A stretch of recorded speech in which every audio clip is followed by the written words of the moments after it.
horse with the speed of light, a cloud of dust, and a hearty hi-yo silver. The Lone Ranger.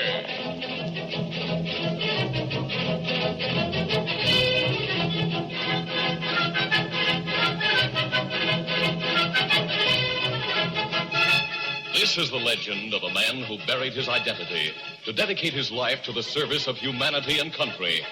It is the story of the origin of the Lone Ranger.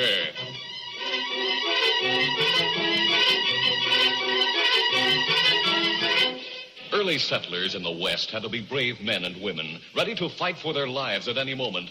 There was danger on every side. There were wild beasts, savage Indians, and the Cavendish gang. Butch Cavendish headed a pack of outlaws. They struck without warning to steal and kill. Open fire on that wagon train. Wipe them out to the last man.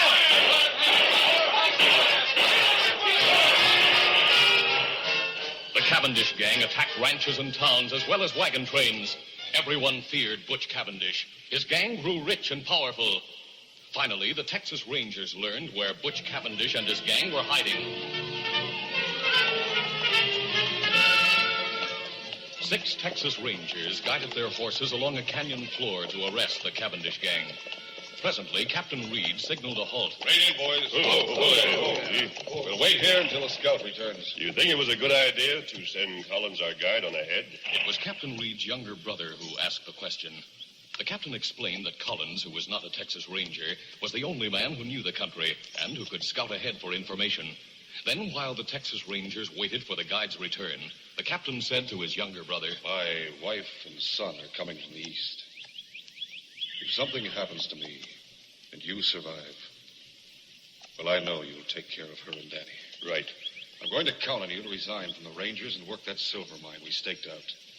See that my son and his mother get my share. I promise. Here comes Collins, the scout.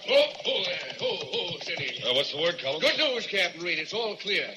I scouted the rim on both sides of the canyon and found no sign of the Cavendish outfit. All right, boys, let's go. Get up there. Get up. Collins, the guide, lagged behind unnoticed by the Texas Rangers, who moved in single file along the floor of the rock-strewn canyon.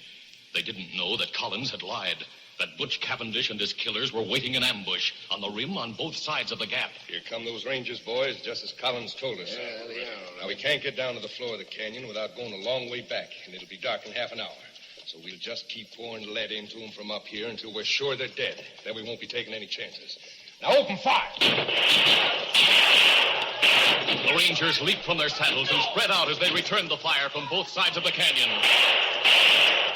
Soon, 4 of the Rangers were killed. Captain Dan Reed and his brother, wounded several times, kept fighting side by side.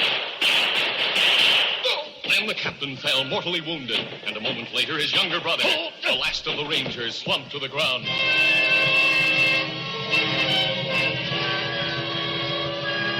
The outlaws waited and watched for any sign of life from the Rangers, then rode away, convinced that all 6 men in Bryant's Gap were dead. Sunset came, then darkness.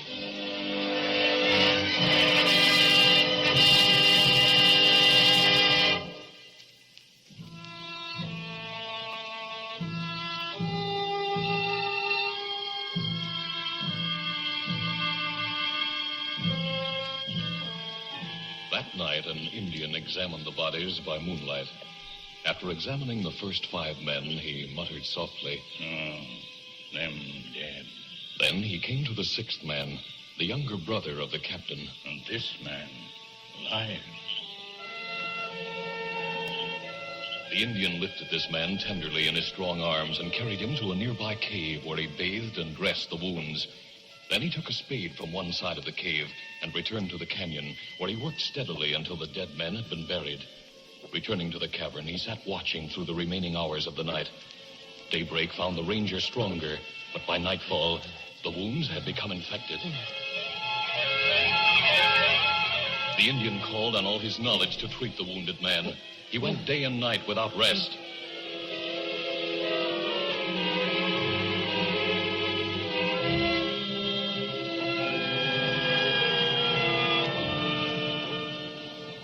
It was the morning of the 4th day when the Ranger opened his eyes. And for the first time, the Indian saw them clear and calm. Are you awake? Me glad. Yes, but so weak. You wounded bad. I remember an ambush. That right? Me find you in canyon. Carry you here to cave. It's daylight. It morning. Then I must have been unconscious all night. It's several days since fight in canyon. Several days. Ah. There's something familiar about you. You remember? Many year ago, you only boy. You find Indian boy in trouble. You saved life, Indian boy. Yes. Your name is Tonto. That right? Years ago, you called me Kimosabe. That right. And you still Kimosabe. It mean faithful friend. Tonto, there were 6 of us in that canyon. The others. What about the other rangers? Other ranger, all dead. Dead. Ah. One was my brother. You only ranger left. You, Lone Ranger. The Lone Ranger.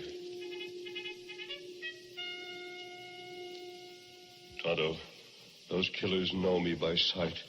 If they know one man escaped, they'll look for him. And them not know one escape. Tonto bury 5 men. Make 6 grave. Crook think you die with others. Good.